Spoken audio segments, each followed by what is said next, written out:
A former Robben Island prisoner and PAC member, Imam Achmat Cassiem, has passed away in Cape Town. He joined the armed struggle at the age of 15 and was imprisoned on Robben Island 2 years later. Cassiem was also the founder and leader of Qibla, which was labeled a terrorist group by the U.S. State Department. The organization was founded in 1979. Cassiem's funeral service will be held at the Landsdowne, that is this afternoon according to Islamic traditions, before he is laid to rest at the Johnson Road Cemetery in Athlone. Our reporter Vanessa Poonah is now joining us for the story. Vanessa, good morning, and thank you so much for making time for us. What can you tell us about the proceedings so far? Yes, good morning to you. And there is a somber and sober mood outside the Cassiem home here in Landsdowne today. Mourners have already started gathering in their numbers. Families, friends, colleagues, as well as members of the PAC, the organization that he had belonged to, have come out to pay tribute to Imam Achmat Cassiem. I'm with a family member now, his only daughter, Wahida Cassiem, Dr. Cassiem. Thank you very much for speaking to us this morning. It's a difficult time for you and your family. We do understand that your father had been suffering from cancer for quite a while. Will you share with us what had transpired? Thank you. My dad was diagnosed with cancer in January, and in the early hours of this morning, a son of the soil of Azania, a revolutionary, took his last breath.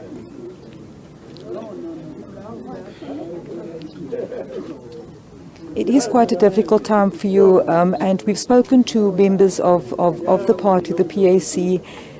They've expressed their condolences to you and your family as well. They've described him as the very word you've used now, a revolutionary.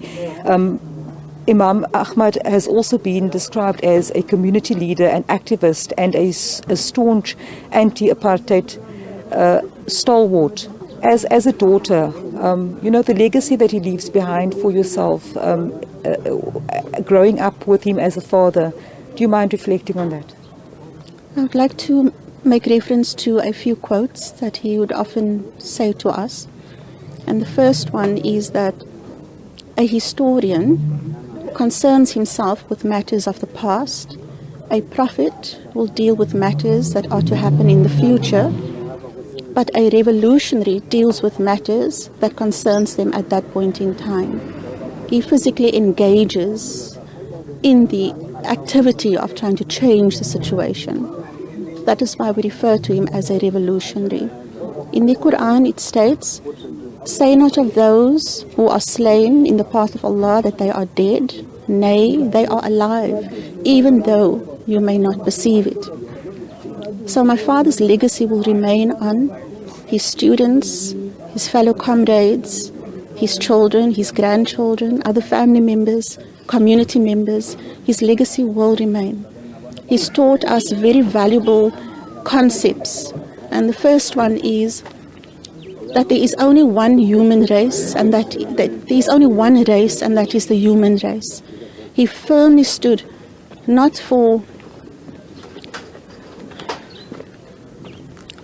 to be non-racist, but to be anti-racist.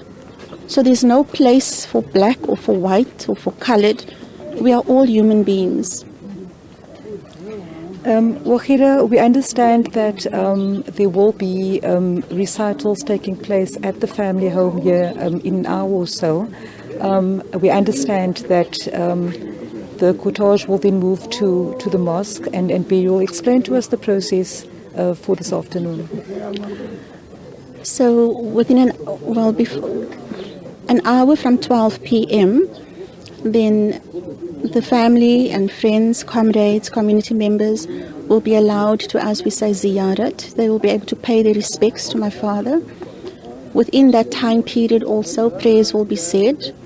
There will be a few organizations who will be allowed to say a few words. And then we hope to leave promptly from number 27 Hook Street to go to the Habibia Sufi Masjid. And then we will join the congregation for the Jumu'ah prayers. Thereafter, we will be allowed to proceed with the burial proceedings, which we hope to start at 2 o'clock. And then from Habibia Sufi Masjid, we will then move to the Johnson Road Qabristan, where my father will be laid to rest. Wahida Cassiem, thank you very much for speaking to me today. A difficult time for you and your family, and our condolences to you as you mourn this loss. Of course, they're the only daughter of the late Imam Achmat Cassiem, speaking to us here on SABC News outside the family home as mourners start gathering ahead of his funeral service, which will be held in accordance with Islamic rites later on this afternoon. Thank you so much for that. That is Vanessa Poonah.